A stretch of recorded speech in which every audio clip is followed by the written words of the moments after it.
Izinkan saya untuk menyampaikan satu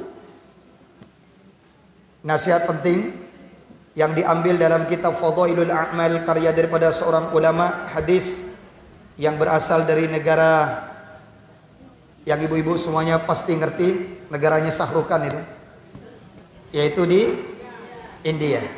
Beliau adalah al-alim al-alama Syekhul Hadis Maulana Muhammad Zakaria Al-Kandahlawi rahmatullah alaih.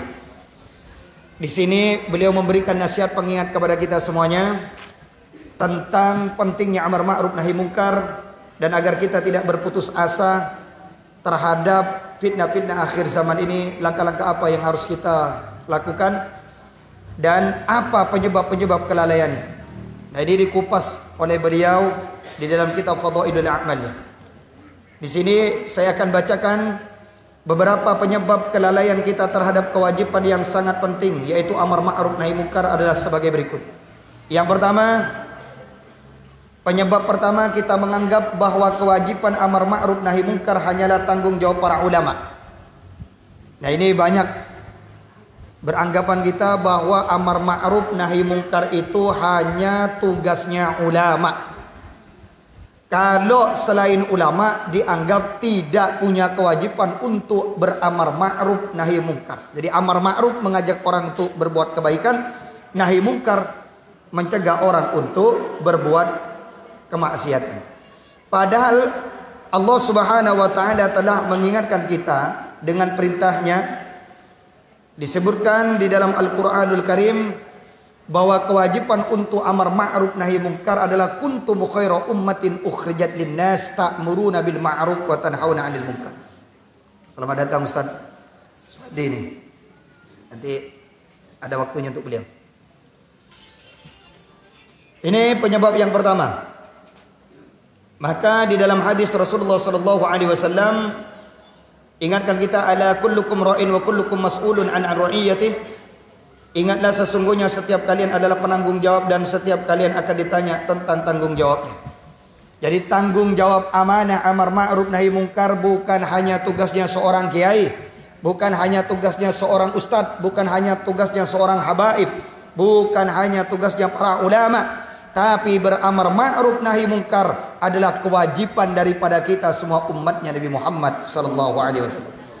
Ini penyebab kelalaian kita. Jadi seolah-olah kalau hanya mengajak orang berbuat baik atau mencegah orang untuk berbuat mungkar, itu jangan kita. Itu urusannya ulama. Padahal ini adalah pendapat yang keliru, pemahaman yang perlu dibenarkan. Penyebab yang kedua kelalaian kita tentang amar ma'ruf nahi mungkar adalah kita merasa bahwa kita sudah memiliki iman yang kuat sehingga kesesatan orang lain tidak akan membahayakan kita.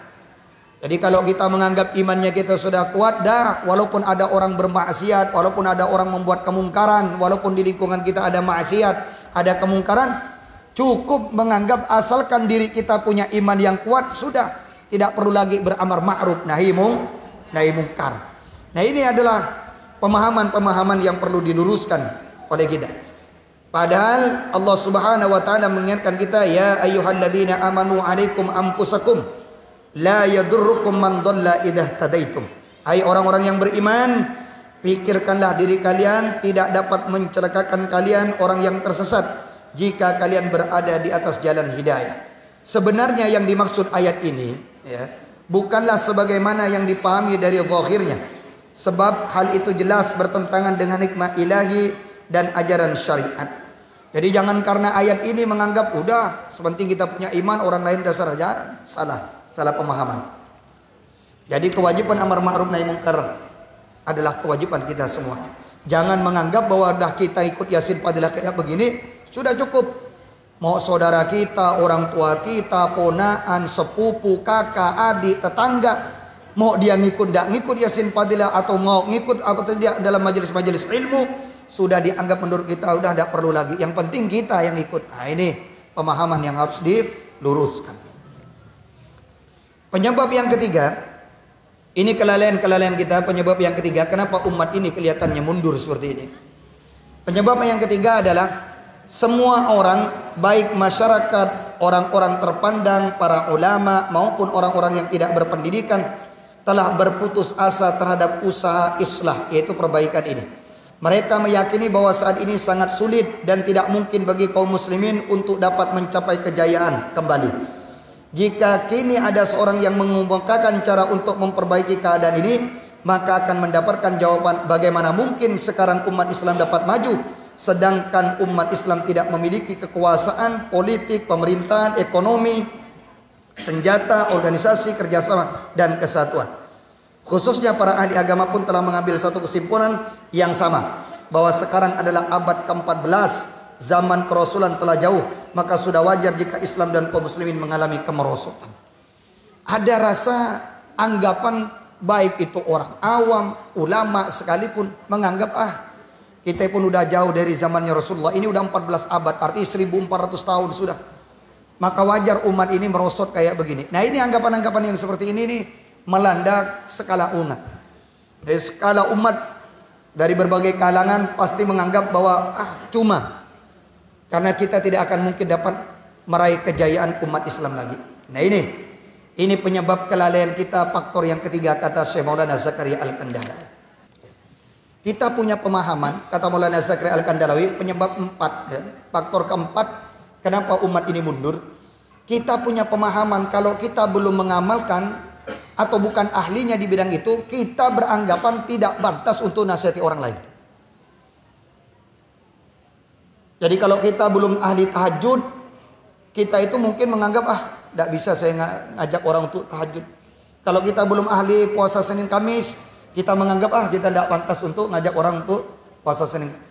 Ketahuilah bahwa itu hanyalah tipuan daripada setan dan hawa nafsu. Jadi jangan beranggapan mentang-mentang kita belum mengamalkan terus kita tidak pernah punya kesempatan untuk mengajak orang lain untuk berbuat kebaikan. Ini jangan ada pemahaman kayak gini. Nah, ini ada satu ungkapan dikuatkan di dalam hadis ini, la na'muru bil ma'ruf hatta na'mala bi kulli wa la nanha 'anil munkar hatta najtana bih. Nih. Ya Rasulullah, kami tidak akan menyuruh orang untuk berbuat baik sebelum kami sendiri mengamalkan semua kebaikan, dan kami tidak akan mencegah kemungkaran sebelum kami meninggalkan semua kemungkaran. Apa jawaban Rasulullah SAW terhadap sikapnya para sahabat ini? Faqala sallallahu alaihi wasallam, maka baginda sallallahu alaihi wasallam bersabda, bal muru bil ma'ruf wa illam ta'malu bihi kulli wanhau 'anil munkar wa illam tajtanibu kullah. Tidak, bahkan serulah kepada kebaikan meskipun kalian belum mengamalkan semuanya, dan cegahlah kemungkaran meskipun kalian belum meninggalkan semuanya. Jadi Rasulullah SAW terhadap anggapan-anggapan yang seperti ini, kalau ada orang belum melaksanakan amar ma'ruf atau belum mampu meninggalkan kemungkaran, jangan dikarenakan belum mampu seperti itu seolah-olah nanti tidak mampu saya belum beramar ma'ruf, saya belum melakukan, saya pun belum bisa meninggalkan maksiat itu. Jangan melemahkan kita untuk beramar ma'ruf nahi mungkar. Walaupun kita belum bisa tahajud, walaupun kita belum puasa sunnah, belum mampu untuk membaca Al-Quranul Karim, tetap anjurkan orang untuk melakukan itu. Begitu sebaliknya, walaupun kita masih bisa menggosip, walaupun kita ini masih perbuatan hal-hal yang maksiat, tetap larang orang untuk berbuat maksiat. Kau ini nyuruh orang jangan ngomongin orang, kau aja sering ngomongkan orang. Misalnya tetap omongin, kalau ngomongin orang itu adalah dosa. Walaupun kita masih ngomongin orang misalnya. Bisa dipahami semua? Nah, ini di antara faktor keempat penyebab kenapa umat ini mundur, karena umat beranggapan kalau dia belum melaksanakan perbuatan baik itu, dia tidak punya kemampuan untuk nasihatin orang, atau kalau dia menganggap dirinya bukan ahlinya, dia tidak ada kekuatan untuk ngadapin orang. Nah, ini jangan. Ini bedanya dakwah dengan mendidik. Kalau dakwah itu tidak mesti alim. Yang penting ajak orang untuk berbuat baik. Siapapun bisa, jangankan para ulama, anak kecil saja boleh untuk berdakwah. Contoh begini. Kalau orang sholat misalnya, udah masuk waktunya sholat, itu walaupun anak kita umur 5 tahun, 6 tahun, Pak udah waktunya sholat, Bu udah waktunya sholat, itu dakwah, ngajak orang. Beda kalau untuk ngajar. Kalau ngajar perlu keilmuan yang mumpuni. Mendirikan madrasah, mendirikan pondok pesantren, dia harus mumpuni. Ketika dia mendirikan pondok tahfidzul Quran, dia harus hafal Quran. Dia mengerti tentang ulumul Quran. Sehingga nanti dia bisa memberikan keilmuannya itu kepada santri-santrinya. Tapi kalau untuk dakwah, tidak mesti alim. Karena dakwah itu adalah mengajak orang untuk berbuat baik. Siapapun itu, dari latar belakang apapun dia, dan umurnya seperti apapun. Bisa dipahami semua ya? Jadi jangan sampai ibu lemah. Gara-gara ibu ini bukan ahlinya, saya bukan ustadzah. Saya ini pun belum bisa mengamalkan puasa Senin Kemis. Saya belum bisa mengamalkan tahajud. Jadi tidak bisa ngajak orang-orang lain. Jangan, itu tipuan setan dan hawa nafsu. Hati-hati. Sering kan kita menganggap seperti itu ya. Hati-hati. Tinggalkan itu. Faktor yang kelima. Kenapa umat ini lalai dalam beramar ma'ruf nahi mungkar?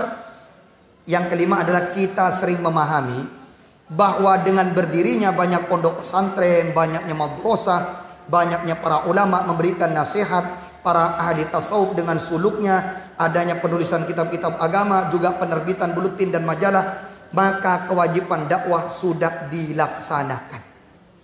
Dan kalau berdakwah itu yang penting kalau udah ada madrasah, ada TPQ, ada pondok pesantren, banyak ulama-ulama yang pidato, banyak majalah buletin di tanah. Sudah selesai berarti dakwah kita. Jangan. Ini penyebab kenapa lalainya orang beramar ma'ruf nahi mungkar. Faktor kelima dikarenakan mengandalkan adanya pondok, adanya ulama-ulama sudah cukup sehingga dirinya dianggap sudah tidak perlu lagi beramar ma'ruf nahi mungkar. Penyebab yang keenam, ini. Yang terakhir ini ya. Penyebab yang keenam, jika kita menyampaikan usaha dakwah ini kepada orang lain, maka terkadang mereka akan menanggapinya dengan kasar, bahkan menghina dan merendahkan kita. Tetapi hendaknya kita menyadari bahwa usaha dakwah ini adalah meneruskan usaha para nabi alaihissalam dan mendapat penderitaan serta kesusahan termasuk ciri khas dari usaha ini. Jadi konsekuensi yang keenam, kenapa orang-orang itu malas untuk berdakwah, beramar ma'ruf nahi mungkar? Karena ketika orang itu memberi nasihat, kadang-kadang orang itu dicaci maki, diumpat, disindir. Betul deh? Tuh apa kok ngajak-ngajak saya mah tahu mah sholat, saya tahu mah ikut majelis taklim. Ya saya kan kayak begitu, betul lah. Ini jangan melemahkan kita. Rasulullah SAW sebelum bersabda, sebelum berdakwah Rasulullah itu, dulunya semua orang kafir Quraisy, masyarakat Arab pada waktu itu, ngakui Rasulullah itu ada al-amin, orang yang dapat dipercaya. Jadi apapun yang dikatakan oleh Rasulullah, maka bangsa Arab pada waktu itu percaya semua. Sebelum Rasulullah diutus menjadi nabi, sebelum diutus menjadi rasul, orang percaya bahwa Rasulullah itu al-amin, orang yang bisa dipercaya, sampai digelari al-amin. Maka la ilaha illallah Muhammadur Rasulullah shadiqul wa'dil. Tapi 360 derajat bahkan 1000 derajat berubah ketika Rasulullah SAW sudah diangkat menjadi rasul yang harus berdakwah, memberikan dakwahan. Apa yang terjadi? Rasulullah sudah tidak dianggap lagi al-amin yang dapat dipercaya, tapi Rasulullah dianggap kahin, dukun, sahir, penyihir, majnun, gila. Ini konsekuensinya kalau orang berdakwah. Udah dianggap gila, dianggap dukun, dianggap penyihir.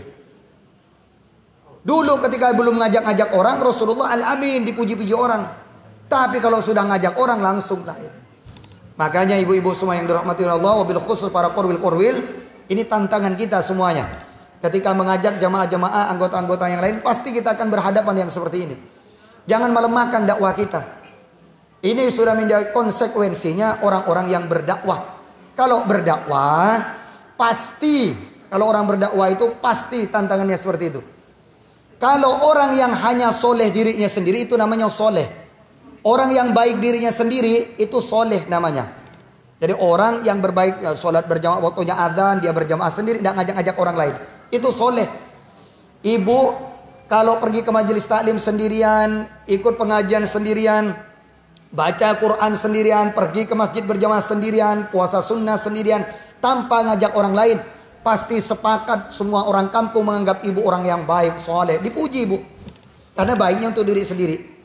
Tapi kalau ibu sudah mulai menaikkan ratingnya, pangkatnya, derajatnya menjadi orang yang musleh. Musleh itu artinya orang yang baik, bukan hanya untuk diri sendiri, tapi juga mengajak orang lain di sekitarnya jadi baik. Itu makomnya musleh, bukan soleh lagi. Nah disinilah ibu akan mendapatkan predikat-predikat cacian, makian, hinaan, ucapan kasar, umpatan. Ibu akan dapatkan. Kenapa? Karena ibu sudah muslihah. Ya, paham? Ibu sholat berjamaah sendiri, tidak ada orang yang menghina ibu. Pasti dikatakan, oh ibu orang baik. Tapi coba ibu sudah mulai mengajak tetangganya, yuk kita berjamaah. Sombong, pamer, begini. Itu muslihah. Ibu sudah menjadi muslihah. Sekarang pertanyaannya, apakah ibu berkutat di dalam dirinya derajatnya menjadi orang yang soleh, atau ingin menjadi muslihah? Solehah atau muslihah? Kalau hanya untuk diri sendiri, berarti ya solehah. Tapi kalau ibu untuk dirinya dan orang lain, maka ibu menjadi muslihah. Dan muslihah ini derajatnya lebih tinggi daripada yang solehah. Bisa dipahami? Mudah-mudahan kita semuanya termasuk orang-orang yang diijabah oleh Allah Subhanahu wa taala menjadi orang yang soleh dan muslihah semuanya. Amin Allahumma amin.